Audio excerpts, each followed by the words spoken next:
is Rich Paredes, and I'm here to share to you our Bloom Sanitary Napkin. Now, of all the products, why napkins? Number one, it's a mandatory product. Whether you like it or not, women uses this, and women needs this.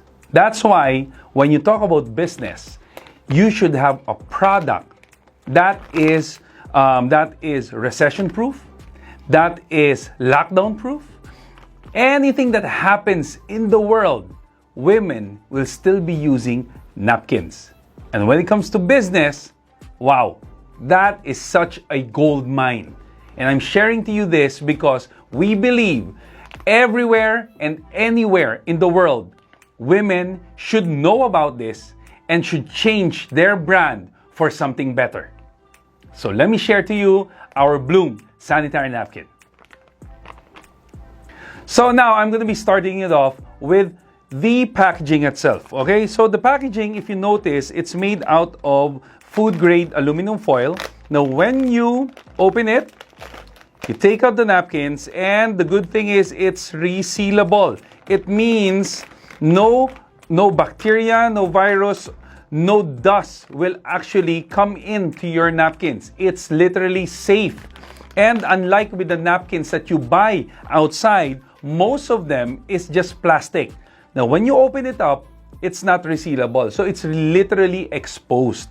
Now, the good thing about our napkins compared to other napkins, unlike other napkins, the packaging is different as well. So if you look at the leading brands, okay, I'm not going to tell the leading brands. Most of the leading brands, their napkins are actually exposed already. Especially when women, if you have your menstrual cycle or you have your menstrual or your monthly menstrual period, you usually take a few napkins and put it on your bag. And we all know that your bag is not that clean. Especially if you use it every day. Most of the stuff that you put, the coins, the keys, and even small candies that you put in your bag actually may contaminate the napkin that you have. Unlike with the napkins of Bloom Sanitary Napkin, our napkin is 360 degrees sealed. And one thing that you notice right now, our napkins is really, really thin. All right? So let me compare it to the leading brands, and I'm going to share to you how powerful our napkins are. All right? Now, the thing is, ladies and gentlemen, there are only two things that women look for in a sanitary napkin. If it's comfortable and if it's absorbent. All right? So we're going to be testing it out that our napkins is really, really absorbent. Okay? So these are the napkins. This is ours. If you notice the packaging, it's sealed tight, 360 degrees, and now, this is the first time it's going to be exposed. There you go. Now, if you have the napkins right now, and you're looking at it, our Bloom Sanitary Napkin, if you have it right now, the first test is the touch test. We're going to touch, and we're going to feel if our napkins is literally smooth. Because most of the napkins outside the market, it's really rough. That's why a lot of women are uncomfortable with what they're using. Unlike our napkins, with just a touch, you will notice it feels like it's literally cotton, it's literally cloth, it's literally like a fabric. That is the amazing part. That's why when you use this, you will feel comfortable and you feel safe. Now, what I'm going to do is I'm going to be putting 50 ml of liquid to each of the pads. Why?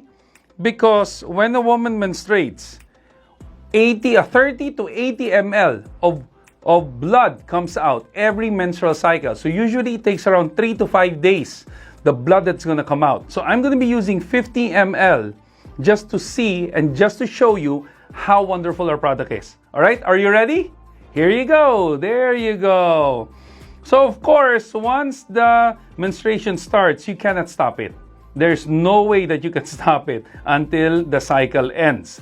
So the problem right now, napkins, a lot of people doesn't know, napkins are actually the perfect breeding ground of bacteria.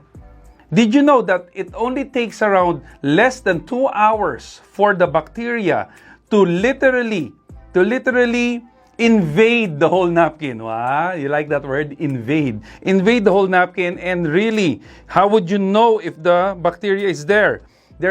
They will develop a little bit of smell, a bit of, if I may say, a fishy smell, in the napkins. That's why you're going to notice that there's going to be a foul smell, and you will notice that the women are really a bit ashamed every time they have, because they don't want you to smell that foul smell.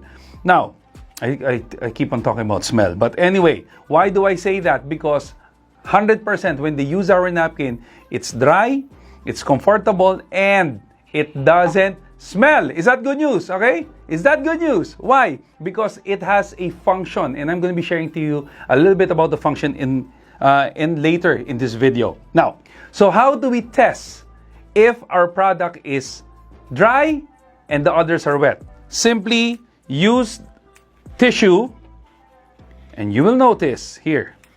So now we're going to be testing our napkins if it's wet or dry. So we start with the leading brands. Okay, here you go.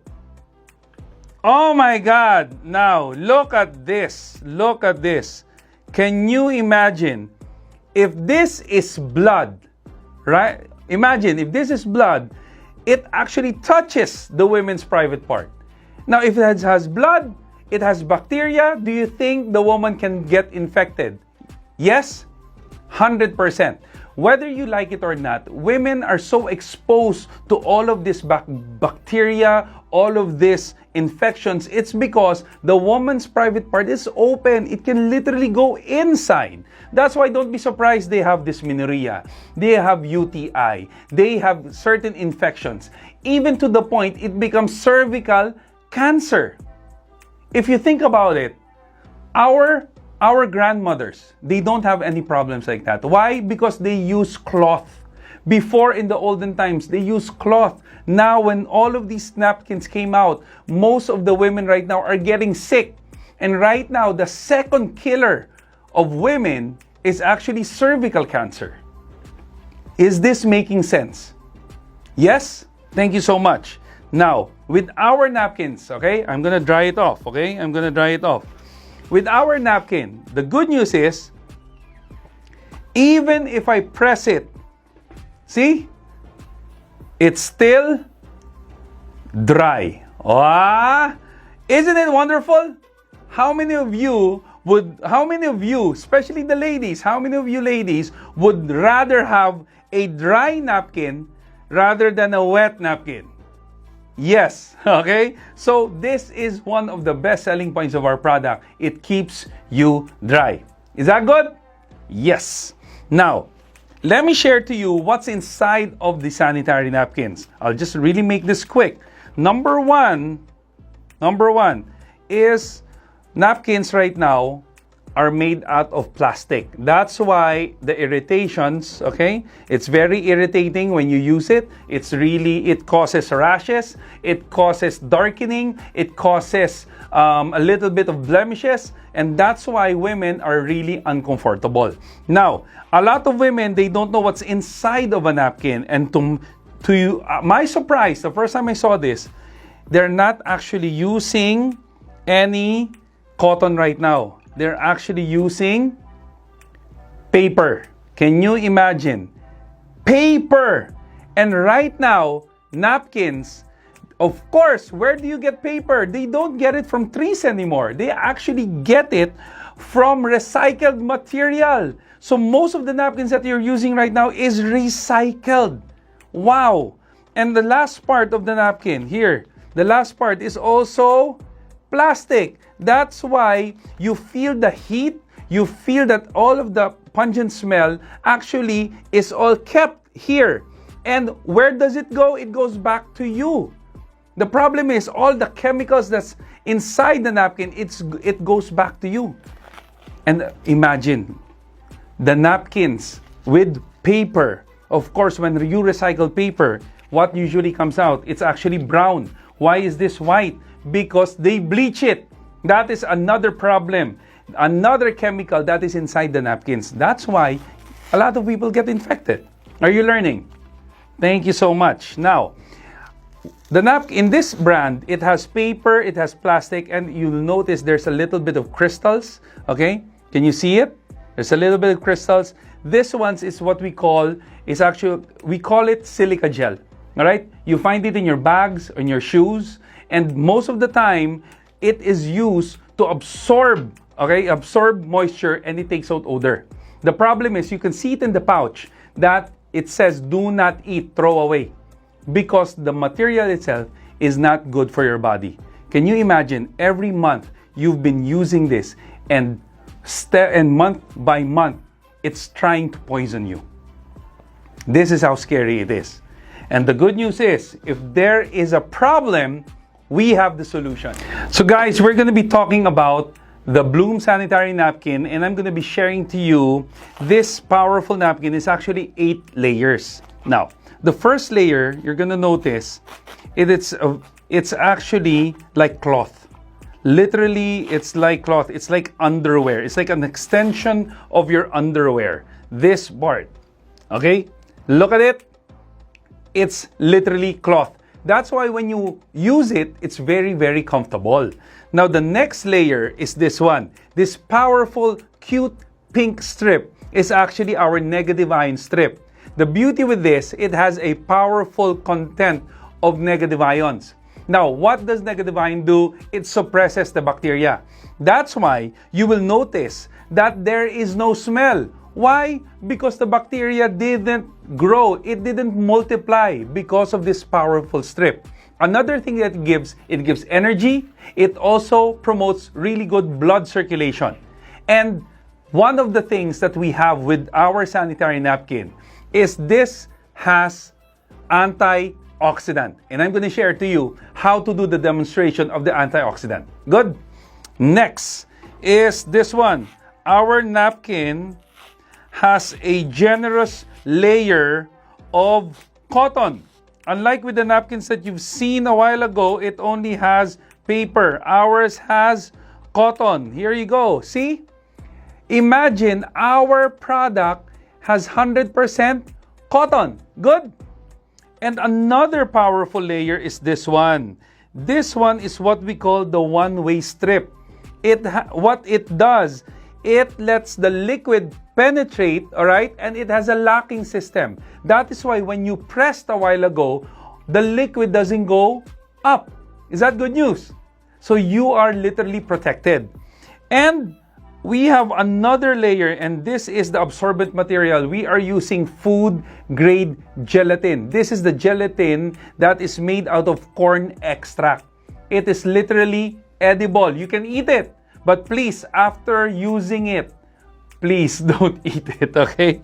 So now, that's why you're gonna notice our napkin has an expiration date, okay? The expiration date because we are using food-grade material. And also, we have an international halal seal, okay? Because we don't use any chemicals on our sanitary napkins. Is that good news? Now, if you remember, ladies and gentlemen, we actually used 50 ml on the pad. Now, this is a little bit of the water that was left. I'm going to be putting the gel inside. Now, the good news is, this is not your ordinary napkin that you use after 1 hour, 2 hours, you throw it away. You can literally use it more than that. I have clients who use it for 3 hours, 4 hours, 5 hours. Why? Because our napkin can absorb up to 250 ml. That's how absorbent it is. My wife, her testimony, she used it for more than 10 hours. She noticed that it's very absorbent, it's very comfortable, it doesn't have any smell, and you know what the good news is? Her dysmenorrhea was gone. Amazing. And we have testimonies even from PCOS, even from urinary tract infection, even from simple cramps. Using our product, it takes it out. Is that good news? Yes. And you will notice this one, all of the liquid has been absorbed. Whoa! Imagine! That is how powerful our napkins is. All right? And the last thing, the last layer. This is what we call This is actually, it feels like it's plastic, but it's actually paper plastic from Japan. When you notice, it has a little bit of pores. For this layer, to let your napkin breathe, all of the heat will come out. This is the beauty about this layer. And the good thing is, what we're using as our adhesive, we're using food grade bubble gum, okay? So this is like gum without any flavor. All right? Is that good news? Now, how many of you would love to change their napkins? Thank you so much. Change for something better, ladies and gentlemen. This is how powerful our product is. And like what I said, I'm going to be sharing to you the antioxidant part. Are you ready? So this is the exciting part, and like what I said, I'm going to be sharing to you how the antioxidant demo works. Okay, so the water represents your body, and obviously the iodine represents the toxins that you face every day, from mental to physical toxins, okay? So imagine there's a research that most of the toxins are based on because financially you don't have money. Yeah, that's another toxin. And of course, there's toxins on the food that we eat, on the air that you breathe, and the soft drinks or the water that you drink. So imagine that's all the toxin in your body, okay? That's all the toxin. Wow, a lot of toxins. So let me just wipe this off. Now, this is I'm going to be getting a freshly opened napkin. A while ago, you saw the demo. That is your day napkins, okay? Now, this is what we call our liners. You use this every day. Literally, ladies and gentlemen, every day. And men can actually use this product as well. Why? Because our napkin prevents prostate problem for men. Okay? So my suggestion, if you're a man, you try it out because the person who's doing the demo right now is literally a user. I'm using the product, okay? If you want to see it, you have to come here. Okay? So now, this is the strip, the same strip that you saw. Now, the beauty with this, once it hits your system or it hits your skin, it starts its magic. What it's gonna do, it's gonna start to work on your system, and the beauty with this, it will take out all of the toxin in your body. Wow! Is that good news? Wow, amazing, right? So can you imagine, no sign of the toxin anymore? Because literally, every time you use this, it will start to protect you. So that's why, once there's more toxin that comes into your system, same thing with this, because you're protected now, it will start to take it out. Good or good? Wow, this is such an amazing product. That's why I'm so excited to share it to you. And I believe that where you are right now, this product will definitely help a lot of your friends and definitely will help you make more money. Let me ask you, how many of you would love to share this to your friends and help them out? And how many of you would love to help people and make money at the same time? That's why, ladies and gentlemen, I hope you enjoyed our presentation right now. I hope you enjoyed the demonstration of the Bloom Sanitary Napkin. Thank you so much.